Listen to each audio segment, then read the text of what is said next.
उत्तराखंड के केदारनाथ, बद्रीनाथ, गौरीकुंड और आसपास के इलाकों में आई भीषण प्राकृतिक आपदा में जहां कई जिंदगियां मौत के आगोश में चली गई, वहीं कई परिवार बिखर गए और कई सैनिक शहीद हो गए। आज 11 दिन बाद भी घाटी में जनजीवन पूरी तरह से अस्त व्यस्त है।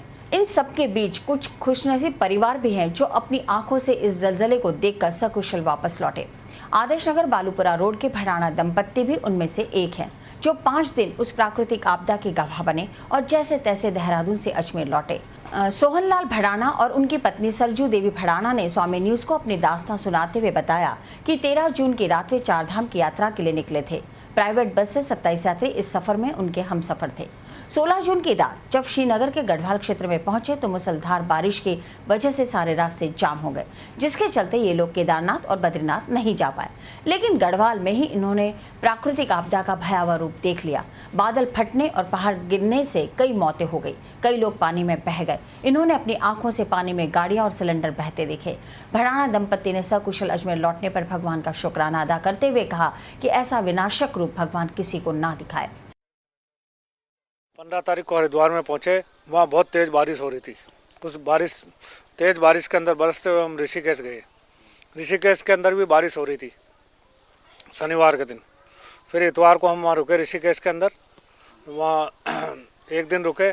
दूसरे दिन वहाँ से रवाना हुए बरसात के अंदर भीगते भीगते फिर बस के अंदर गए, रवाना हुए ऋषिकेश से केदारनाथ बद्रीनाथ के लिए। तो पहले तो हम गंगोत्री जा रहे थे, गंगोत्री का रास्ता बंद था, इस मारे फिर हमारे को बद्रीनाथ केदारनाथ ले गया बस वाला।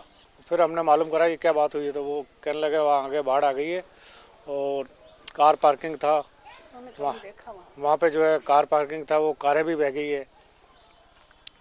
बहुत जोरदार विनाशकारी बाढ़ आई वहाँ पे। देखो, हम यहाँ से रवाना हुए, ऋषिकेश में हम जाते ही वहाँ पे बाढ़ आई। बारिश की सूचना हो गई थी, वहाँ पे बारिश होना चालू हो गई थी। फिर भी हम वहाँ से गए तो रास्ते के अंदर जाते ही बहुत बड़े गहरे गहरे पहाड़ थे, वो गिरे। तो हम बस से नीचे उतर के और पैदल गए। वहाँ से ही हमें संकेत हो गया बारिश से कि हमारे में क्या होने वाला है। पर भगवान का शुक्र करो, मैं सत्संग में जाती हूँ ना, सत्संग की वजह से मुझे स्थिति बनी रही मेरे के। फिर वहाँ जाने से इतने पहाड़ गिर गए वहाँ बारिश के मारे कि रास्ता बिल्कुल जाम हो गया। पैदल जाना पड़ा हमें काफ़ी दूर पर। फिर भी काफ़ी दूर जाके बाद में बस का कुछ हुआ तो हम वहाँ से बैठे वापस फिर श्रीनगर पहुँचे। श्रीनगर पहुँच के और वहाँ रुके रात को, और वो रात को ही बादल फट गए 7-8 बजे से।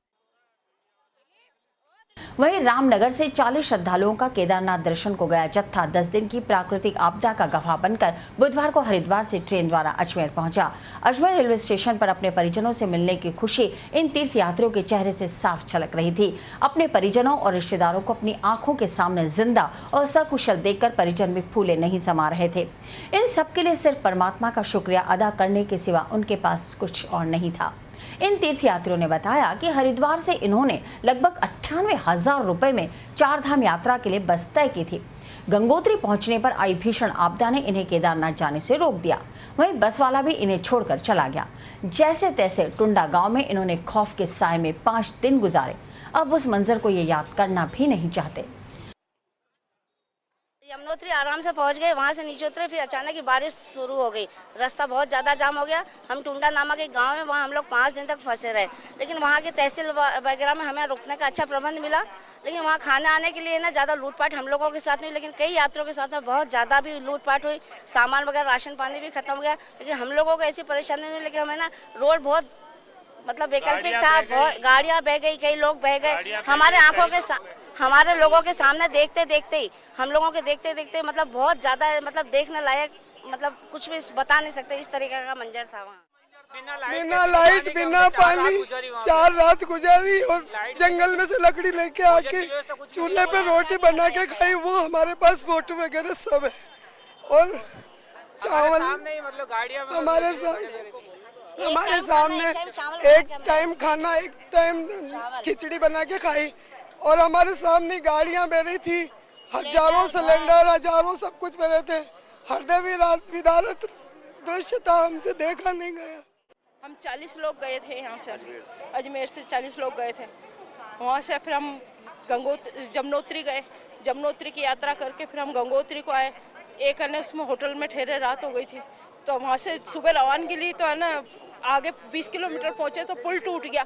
पुल से वापस से लौटे हम। फिर वहाँ से हमने सोचा कि ना केदारनाथ चलते हैं। केदारनाथ के लिए हम आगे निकले तो आगे पहाड़ी ढह गई पूरी तरह से, रास्ता ब्लॉक हो गया, सड़क बिल्कुल जमुना की गंगा के किनारे हमारी गाड़ी खड़ी हो गई। सारा दिन गाड़ी खड़ी रही वहीं पे। से हमने बस करी 98,000 रुपये की, उसने हमारे को पैसे वापस नहीं लौटाए और हमने उसके मुंह मांगे पैसे दिए थे। 4 धाम की यात्रा की तय हुई थी, उसने हमको एक जगह घुमा करके ले गया यमुनोत्री। उसके बाद में हमारे से उसने बात ही नहीं करी कि लगा हमारे को फुर्सत नहीं है, आप 15 दिन 20 दिन बाद में आना, जब हम आपसे जो भी कुछ बैठ करके हिसाब किताब होगा जब करेंगे। हमने उसका पूरा पेमेंट कर आए। हमारे को यहाँ अजमेर में आने के बाद परिवार के साथ में बहुत अच्छा लग रहा है। इस तीर्थ यात्रा में रामनगर, पंचोली चौराहा, नरसिंहपुरा, ब्लॉसम स्कूल के आसपास रहने वाले मोहन सिंह निर्वाण, मान सिंह निर्वाण, सुनीता निर्वाण, मुन्नालाल भाटी, निर्मला भाटी, जगदीश सैनी, शीला सैनी, पुरुषोत्तम सारस्वत, लता सारस्वत सहित 40 परिवार सकुशल अजमेर लौट आए। बुधवार को अखिल भारतीय विद्यार्थी परिषद के बैनर तले राजकीय महाविद्यालय और विधि महाविद्यालय के छात्रों ने उत्तराखंड त्रासदी में राहत पहुंचाने के उद्देश्य से व्याख्याताओं और छात्र छात्राओं से धन संग्रह किया। परिषद के महानगर मंत्री योगेश दायमा ने बताया कि संकट की घड़ी में फंसे नागरिकों को भारतीय सेना द्वारा सकुशल बाहर निकालने का जो साहस दिखाया जा रहा है, उसके लिए भारतीय सेना प्रशंसा के पात्र है। वहीं दुर्गम इलाकों में आज भी फंसे हुए हजारों तीर्थयात्रियों तक राहत पहुंचाने के लिए पूरे देश भर से धन और सामान भेजा जा रहा है।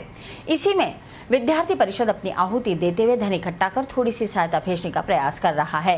इस मौके पर हंसराज चौधरी, अनिल चौधरी, दिलीप सिंह, दिनेश बंसल, नरेश चौधरी, राजेश भणाना, प्रकाश जादव सहित कई छात्र मौजूद थे।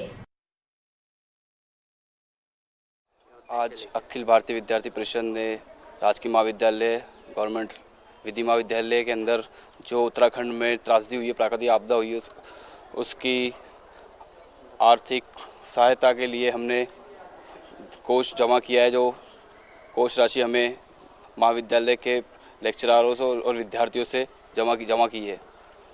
ये राशि का आप क्या करेंगे, किसको जमा करवाएंगे? ये राशि हमारे विद्यार्थी परिषद के केंद्रीय कार्यालय दिल्ली पहुंचेगी। वहां से ये उत्तराखंड जो पीड़ित लोग हैं वहां तक उनकी सहायता के लिए पहुंचाई जाएगी। राष्ट्रीय उत्थान मंच द्वारा उत्तराखंड आपदा पीड़ितों की सहायता के लिए पिछले दिनों से किए जा रहे धन संग्रह से एकत्रित राशि 30,100 रुपए का चेक मंच पदाधिकारियों ने बुधवार को जिला कलेक्टर के माध्यम से प्रधानमंत्री सहायता कोष में भिजवाया। इस अवसर पर मंच के नरेंद्र सिंह शेखावत, रविंद्र जसोरिया, कुलदीप गहलोत, अशोक राठी, सुरेंद्र माथुर, रमेश शर्मा सहित कई सदस्य मौजूद थे। राष्ट्र उत्थान मंच के समस्त कार्यकर्ताओं ने उत्तराखंड में जो प्राकृतिक आपदा आई और जो लाखों हजारों लोग वहाँ प्रभावित हुए, उनकी सहायता करने के लिए नया बाजार और पुलिस लाइन क्षेत्र से उनकी सहायता के लिए धन एकत्रित किया और 30,100 रुपये का ड्राफ्ट बना करके जिलाधीश महोदय को हम देने जा रहे हैं। उनके माध्यम से प्रधानमंत्री राहत कोष में भेजेंगे और हमारे सभी कार्यकर्ताओं ने और जनता ने सहयोग किया, उसको हम बहुत बहुत धन्यवाद देते हैं।